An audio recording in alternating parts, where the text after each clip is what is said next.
بلغ العلا بکمال۔ بسم اللہ الرحمن الرحیم۔ نور طیبہ چینل سے آپ کا میزبان علوی اشکلیار۔ محترم ناظرین، آج ہمارے ساتھ جو مہمان شخصیت ہیں وہ سابق وفاقی وزیر قانون جناب بیرسٹر ظفر اللہ خان صاحب۔ بیرسٹر صاحب کسی تعارف کے محتاج نہیں، علمی دنیا میں آپ کا بڑا نام ہے۔ بیرسٹر صاحب نے ابتدائی دینی تعلیم صوفیہ کرام کے شہر ملتان سے حاصل کی۔ محترم ناظرین، اسلام، قانون اور انسانی حقوق پر کئی کتب کے مصنف ہیں۔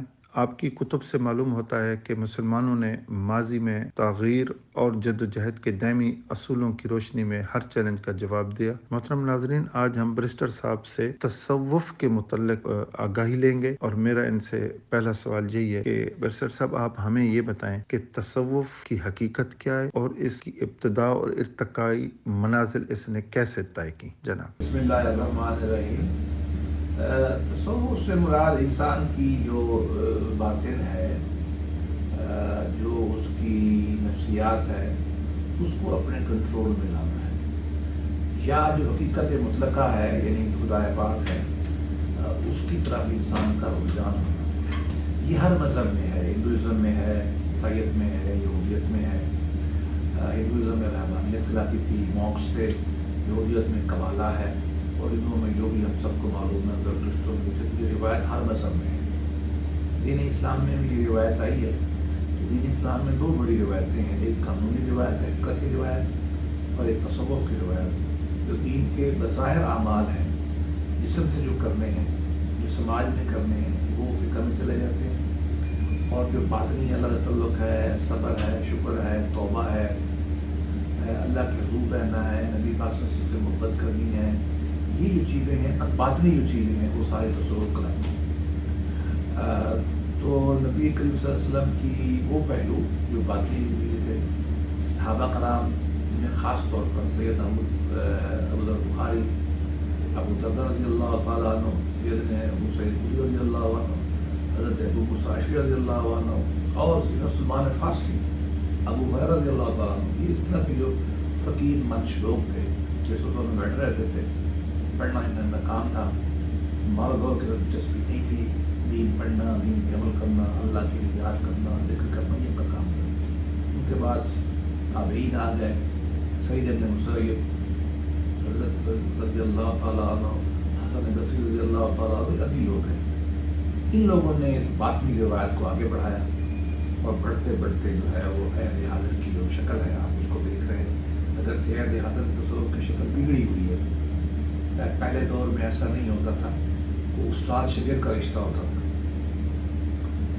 دوسرے فیز میں جو ہے ادارے بن گئے، لوگ آتے تھے، میں نے آپ سے پڑھا، اگلے پہ چلا گیا، اگلے شہر پہ چلا گیا۔ جیسا کہ حضرت بغدادی بشیر رحمۃ اللہ نے لکھا ہے کہ ان کے 4-5 شہر۔ تیسرے فیز میں جو 4تھی اور 5ویں صدی میں آیا، 5ویں 6ویں، اس میں پھر یہ پیری مرید باقاعدہ بن گئی، بیعت ہونا شروع ہوئی۔ پہلے بیعت نہیں ہوتی تھی، اور اس کے بعد اب تو ماشاءاللہ اس پہ ایرانی اثر بھی ہے، ہندو کا اثر بھی ہے، اور بہت ساری چیزیں اسلام کے نام پہ آ گئی ہیں، اور بہت بڑا ایک کاروبار بھی بن گیا ہے۔ لیکن اصلی تصوف جو ہے وہ الہیت والا ہے، اپنے نفس کو مارنے، کنٹرول کرنے والا ہے، وہ صحابہ کرام کی زندگی پہ چلنے والا ہے، بزرگان دین کی زندگی پہ چلنے والا ہے۔ تو بس اس طرح کی کچھ ہے داستان۔ مطلب بیرسٹر صاحب، آپ صاحب تصانیف کثیرہ ہیں، آپ اپنی تھوڑی سی کچھ کتب کا تعارف کیے ہوئے رکھا ہوئے ہیں ناظرین کو۔ میں نے کوشش کی ہے کہ تصوف کی جو کلاسیکل تعلیمات ہیں ان کو عہد حاضر کی زبان میں، عہد حاضر کے تصورات کے ساتھ بیان کیا جائے۔ تو سب سے پہلے میں نے کتاب ترتیب دی احادیث مبارکہ سے، اس کا نام رکھا کتاب الزہد۔ وہ جو سیاح سکتہ کی ہماری بڑی کتابیں ہیں عام طور پہ، ان میں ہر کتاب میں ایک چیپٹر ہوتا ہے، کتاب الزہد یا کتاب الورع یا تقویٰ۔ یہ وہ ہیں جو اللہ سے تعلق، اللہ سے خوف، آخرت کی چیزیں ہیں، زندگی سادہ گزارنے کی چیزیں ہیں، دنیا سے بے غرضی کی احادیث تھی، وہ میں نے اکٹھی کی، ان کو مختلف ٹاپک کے حساب سے جمع کر دیا، تاکہ یہ جو ہمارے مقدمہ لکھا، کیونکہ ہمارے یہاں یا لوگ دنیا میں مست ہو جاتے ہیں یا لوگ ہمارے یہاں دین میں مست ہو جاتے ہیں، بیلنس نہیں ہوتا۔ تو وہ میں نے احادیث سے، صحابہ کرام کی تعلیمات سے بتایا ہے کہ دین اور دنیا میں بیلنس کیسے کرنا، کیونکہ مسلمانوں کے بڑے مسئلوں میں سے مسئلہ یہ ہے کہ مسلمانوں کا دوسرا بہت بڑا مسئلہ جو ہے وہ اخلاقیات کا نہ ہونا ہے۔ تو میں نے دوسری کتاب جو ہے کتاب الاخلاق کی، وہ بھی تمام احادیث سے مبارکہ کٹھی کی جن کا تعلق جو ہے وہ اخلاقیات کے ساتھ ہے۔ پھر اللہ کی طرف مناجات، دعا، حضور پاک کا طریقہ تھا صلی اللہ علیہ وسلم، صحابہ کرام کا طریقہ تھا، بزرگان دین کا۔ تیسری کتاب میں نے یہ کی کہ اللہم نام رکھا، قرآن پاک میں جو دعائیں ہیں اللہم سے، قرآن پاک میں دعائیں ہیں ربنا سے، وہ کٹھی کی۔ پھر انبیاء کرام کی جو قرآن پاک نے دعائیں بتائی ہیں وہ کٹھی کی۔ نبی کریم صلی اللہ علیہ وسلم کی کچھ عمومی دعائیں، کچھ خاص دعائیں جو آپ خاص موقع پہ پڑھتے تھے، وہ کٹھی کی۔ مجھے خود بہت دلچسپی ہے دعا و مناجات سے، اور اللہ کے ساتھ چونکہ مخ اور عبادہ ہے، دعا عبادت کا مغز ہے، تو وہ میں نے بنائی۔ اس کے بعد پھر میں نے تصور میں بڑا خطرناک موضوع ہوتا ہے مقامات۔ اقبال نے کہا نا کہ مالک کہ سالک مقامات میں کھو گیا، تو مقامات توبہ، صبر، شکر، توکل، زہد، ان کی ایسی تعبیرات کی جاتی ہیں عام ان پڑھ صوفیوں کے یہاں کہ پھر وہ اسلام نہیں رہتا۔ تو میں نے یہ کوشش کی کہ 11 جو ہے مقامات کو لیے، اور ان میں دنیا میں کوئی الگ کتاب نہیں ہے مقامات پر، ہر بزرگ نے اپنی کتاب میں 1 پیرا 2 پیرا دیا، تو میں نے ایک مقام لیا، اور اس مقام میں پھر میں نے قرآن پاک کی آیات ڈھونڈی، پھر حدیث مبارکہ ڈھونڈی، پھر عظیم صوفیاء کے قول لکھے، ان کے واقعات لکھے، اس پہ ڈیبیٹ کی۔ یہ بڑا علمی کام ہے، یہ اس کی کئی جلدیں چھپ چکی ہیں، کئی ایڈیشن عربی میں بھی چھپ چکا ہے، انگریزی میں ابھی پروسیس میں ہے۔ پھر میں نے ایک کام کیا کہ اس کا مقامات کی ایک تلخیص بنائی۔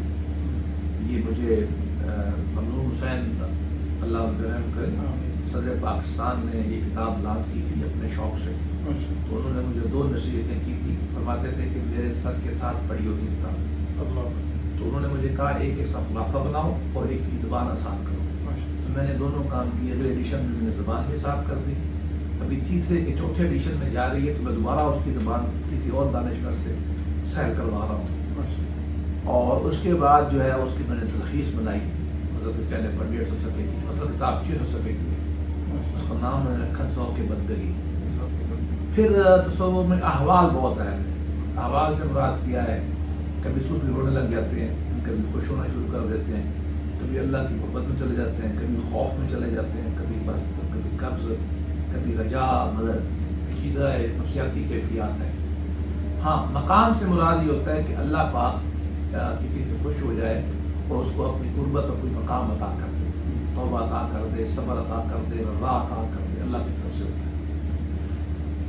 احوال جو ہے، حال وہ ہوتا ہے جو اللہ کے راستے میں چلتے ہوئے نفسیاتی روحانی کیفیات صوفی بتارے ہوتی ہیں، وہ احوال ہیں۔ ان پہ بھی الگ کوئی کتاب نہیں ہے، میں نے 2 والیوں میں اس پہ کام کیا ہے، پہلی دفعہ، ابھی عربی ہو رہا ہے، انگلش بھی ہو رہا ہے، اور یہ ابھی میں نے آخری جو تذکرے ہوتے ہیں صوفیاء کے، تذکرۃ الاولیاء ہے، فیض الاتار کا، نفحات الانس ہے، حضرت عبدالرحمن جامی کی، اور مختلف، ان سے میں نے صوفیاء کے اچھے اچھے واقعات جو اللہ سے تعلق کے ہیں یا انسان سے تعلق کے ہیں، اور باقی جو مافوق اور فطرت ہے وہ میں نے نکال دیے۔ ان واقعات کو میں نے اکٹھا کر کے ٹاپک وائز میں نے جمع کیا ہے، چھوٹی چھوٹی کہانیاں ہیں، تاکہ روز ایک کہانی پڑھ لیں۔